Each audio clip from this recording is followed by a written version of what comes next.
Bonjour à tous, bienvenue sur PVE, Parole de vie éternelle, une émission au cours duquel nous allons vous parler des hommes nés de nouveau, des hommes que Christ a rencontrés. Ils vont vous donner leur témoignage de comment ça s'est passé, comment ça a été leur processus, comment Christ les a réellement rencontrés comme Paul. Alors aujourd'hui, nous avons la grâce de rencontrer un homme né de nouveau. Il s'appelle Boris Apachosou. Il va vous parler de comment Christ l'a rencontré. Bonjour Monsieur Boris. Bonjour Monsieur Moïse, merci pour l'invitation. Je me sens honoré d'être sur votre plateau. Merci beaucoup. C'est un plaisir partagé pour nous également.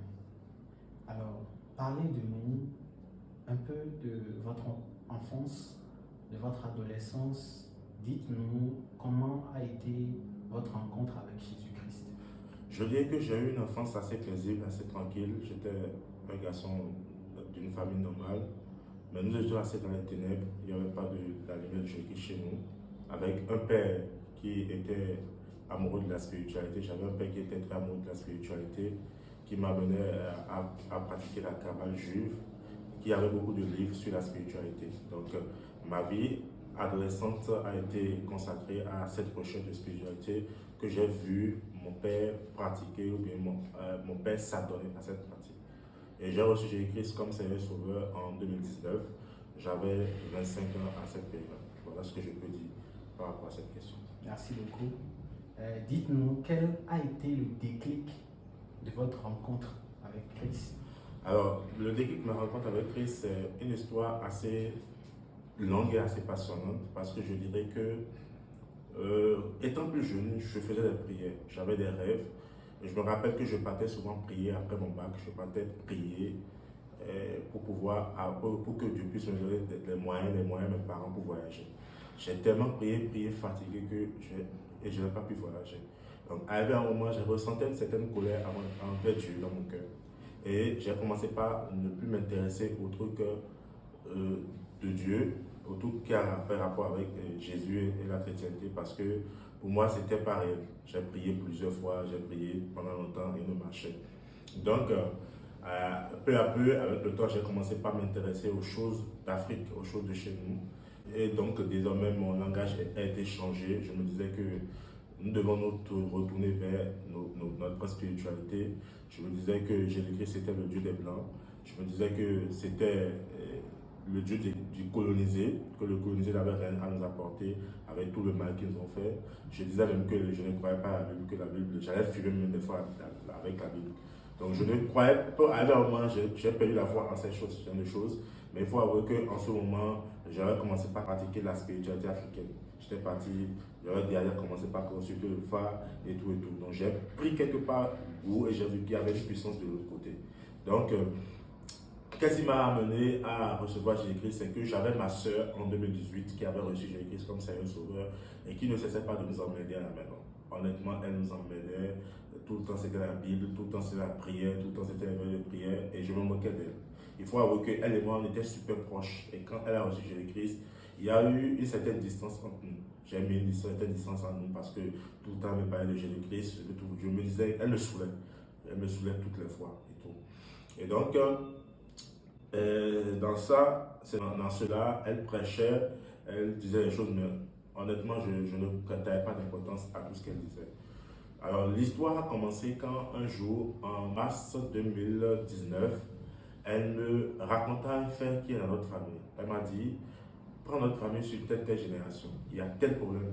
Est-ce que tu l'as constaté? Effectivement, c'était clair. Il y avait un problème sur telle génération. Elle m'a dit, est-ce que tu constates que les hommes de notre famille, de papa, du grand-père, jusqu'à nos grands frères, ils ont eu ce problème? Effectivement, c'était clair. Est-ce que quand tu prends les femmes, tu as constaté que les femmes ont tel problème? Effectivement, c'était clair. Et elle me disait que nous avons un lien générationnel et qu'on a un lien générationnel qui nous combat tout.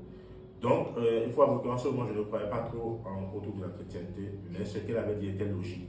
J'avais constaté ce problème, le problème dont elle parlait, et chez les hommes de la famille, et chez les femmes de la famille. Et je lui avais dit, je vais prier pour ça, je vais prier, parce qu'à ce moment, j'étais aussi et dans la spiritualité africaine, mais je pratiquais aussi j'étais équiste, je partais aussi aux enseignements équistes. Donc j'ai dit que je vais chanter le you par rapport à ça, ou bien je vais aller voir mon charlatan pour qu'on puisse trouver une solution par rapport à ce problème.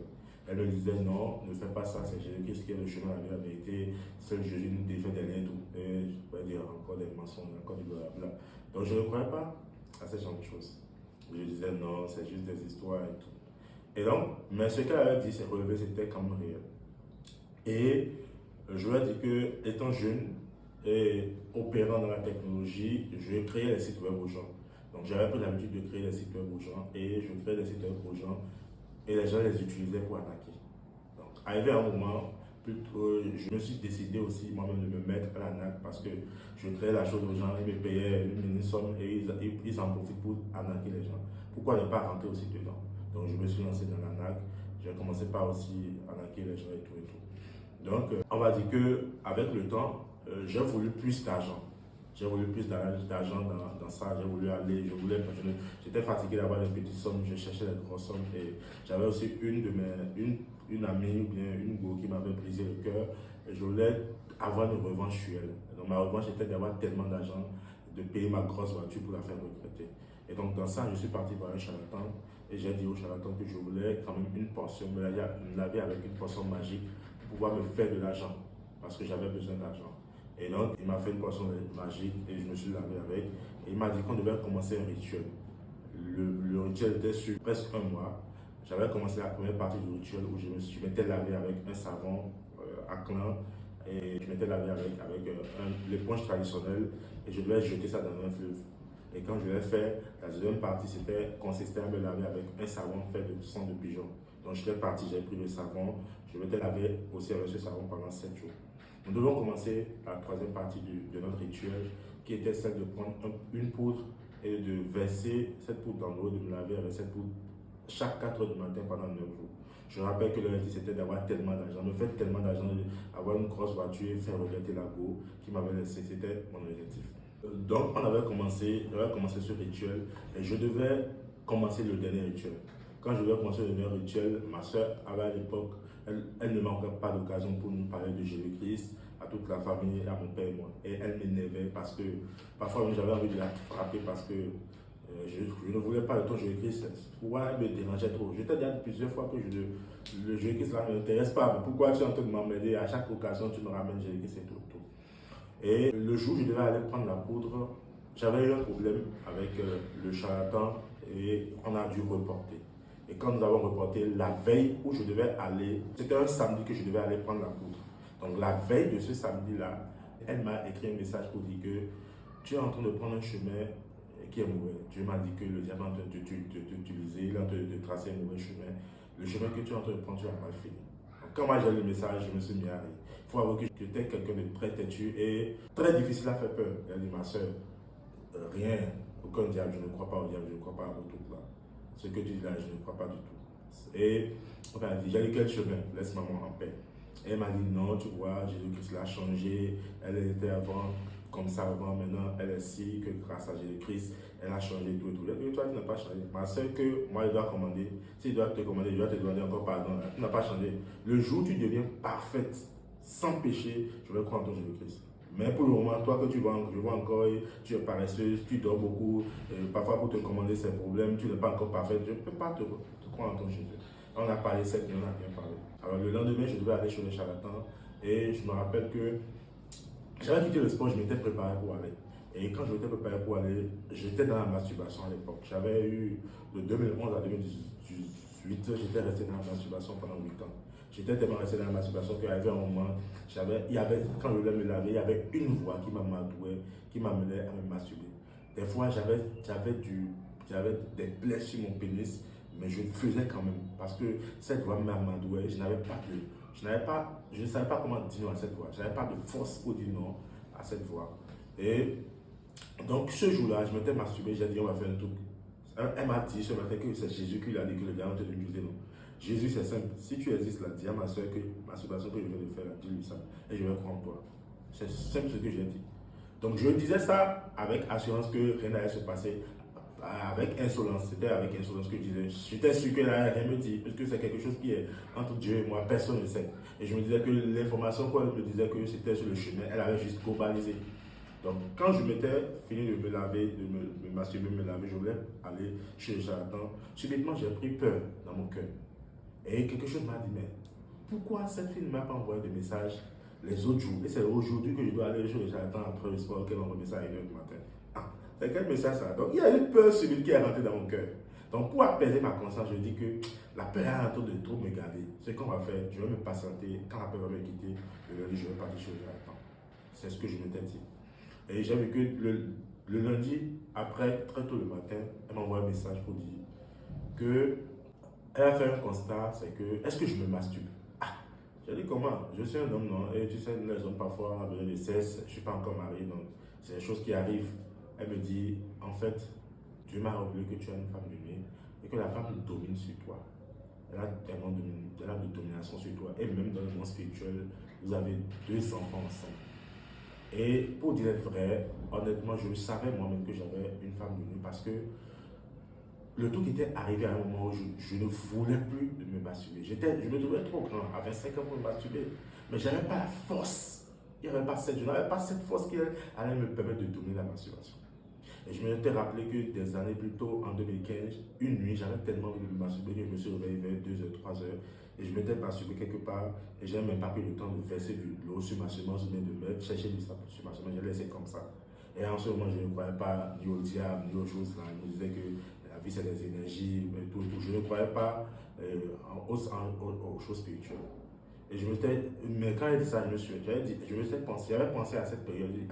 Est-ce que si quelqu'un avait pris ma semence pour faire quelque chose?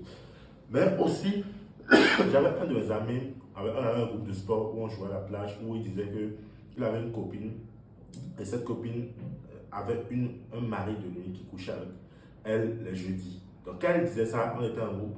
En même temps, ma conscience m'a dit, toi, si tu as une femme de nuit, c'est pourquoi tu as du mal à cesser de te masturber. Et donc, quand elle m'a dit ça, j'y ai cru. Elle me dit, il faut faire telle prière. Elle m'a dit de faire une prière et tout, c'est simple. Je lui ai dit, ok, elle m'a donné la prière, j'ai fait la prière.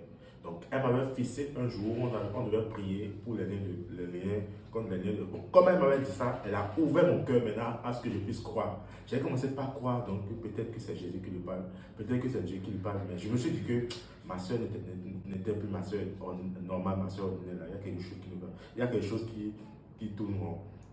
Donc, un jour, elle m'appelait, elle a dit, nous allons prier ce soir contre les liens de famille. Elle m'a dit, bizarrement, j'étais quelqu'un de très hostile par rapport à la prière, par rapport à Jésus, mais ce jour, j'ai accepté. Et donc, on s'était enfermé dans une pièce, on a commencé par prier. 2 choses subtiles se sont passées le jour-là, bien bizarres se sont passées le jour-là, c'est que notre mère, qui ne parlait jamais dans notre prière, ce jour-là, s'est opposée à notre prière pour dire qu'on est en train de prier, que la prière dérange, que ce n'est pas une heure pour prier, puisqu'on priait à 1h du matin. Mais on était bien enfermés. Elle nous dérangeait, et j'avais ma grande soeur aussi qui était sortie, qui venait, qui se moquait de nous. Elle m'a dit, jusqu'à ce que toi aussi tu t'es associé, toi qui ne priais pas, qu'est-ce qui se passe? Donc elle voulait forcer pour rentrer dans la chambre où nous prions. Mais j'étais assez fort, j'étais contre la porte pour les empêcher. Et quand je suis rentré, quand on a fait de prier le jour-là, je suis parti dormir, j'avais constaté que quelque chose voulait rentrer en moi.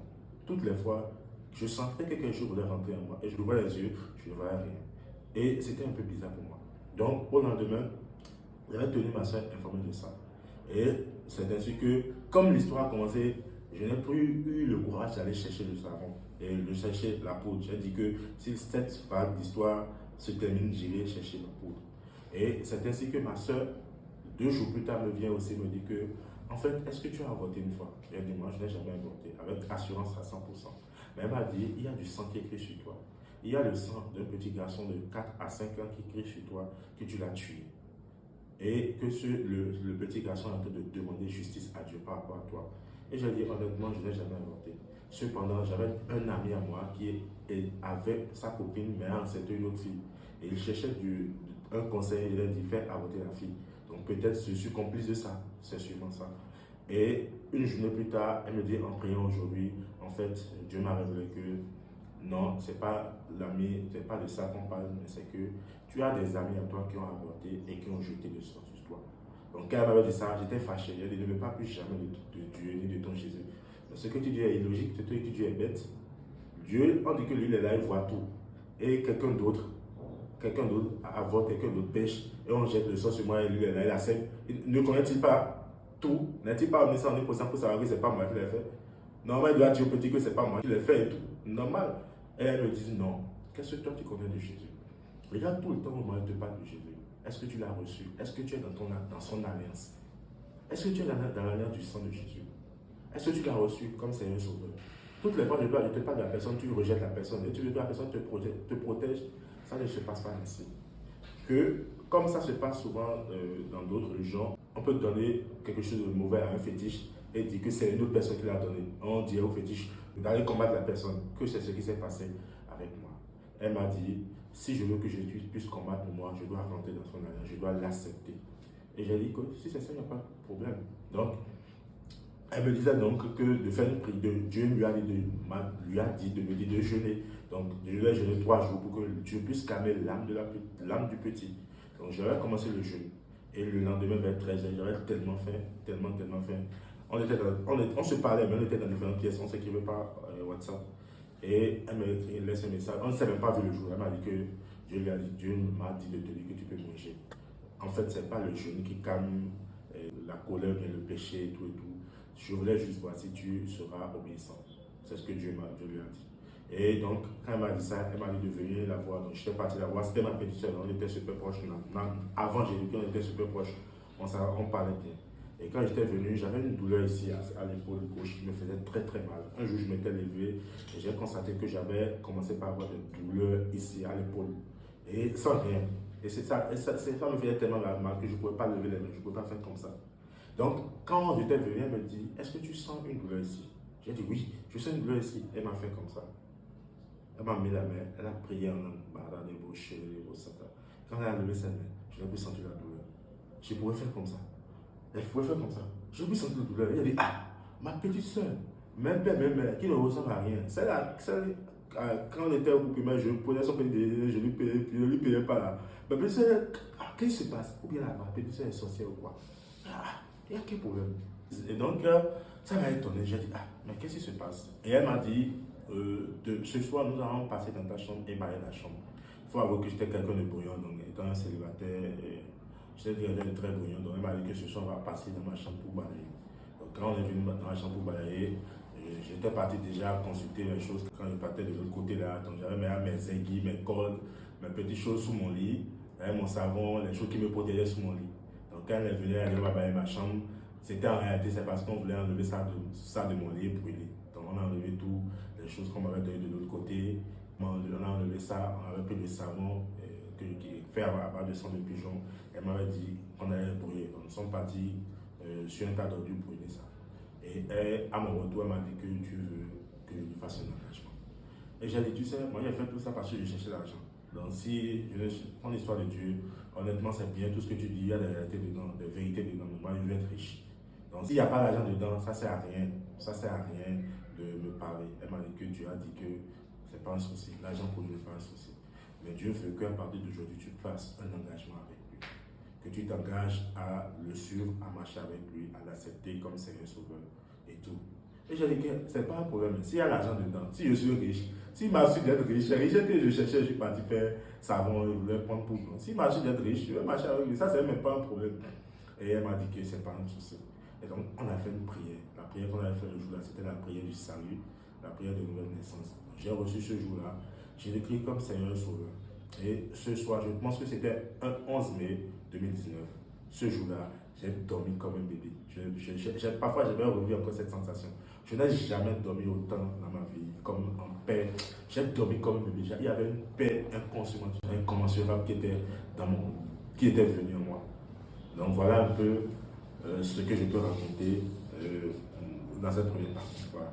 Wow, quel témoignage qui fait froid. L'on peut constater dans votre parcours que votre sœur a été un instrument que le Seigneur Jésus a utilisé pour vous. En effet. Vous allez nous parler, d'accord, de ce que Jésus-Christ représente pour vous. Aujourd'hui, Jésus représente mon père, il représente un ami, il représente un coach, je veux dire, pour parler un jargon footballistique, c'est mon encyclique personnel. Et il m'aide, il me console. Voilà, c'est un ami. Il est ma source du bonheur quand tout va mal, quand je suis dans les difficultés. C'est lui qui est mon espoir. Donc aujourd'hui, je ne peux plus vivre une vie sans Jésus-Christ. Il m'apporte la paix, une paix qu'on ne peut pas décrire à travers les mots. Amen. On rend grâce à votre vie. Amen. Dites-nous, s'il vous plaît, que vous apporte-t-il concrètement? Alors, Jésus-Christ m'apporte de la vision. Il me trace le chemin. Il m'apporte de l'assurance dans ma vie. Il m'apporte de la joie. Des fois où il y a des moments de doute, des moments de tempête, des moments où je vais abandonner, mais sa voix, son esprit qui me dit en moi, écoute mon fils, calme, je suis avec toi. Écoute mon fils, j'ai une mission pour toi. Écoute mon fils, je ne t'abandonne pas. Quand je suis dans les difficultés, dans les moments les plus sombres, les moments où, on doit s'affoler, lui me donne son assurance, lui me donne sa paix, le bonheur, son bonheur. Il y a un certain type de paix, d'assurance qu'il me donne. Il dirige mes pas, il dispose des situations favorablement pour moi. Il met en place ces situations en fait que les choses se passent dans ma vie. Donc voilà ce que je peux dire par rapport à cette question. Amen, amen, amen. Nous rendons grâce à Dieu pour votre vie, Monsieur Boris.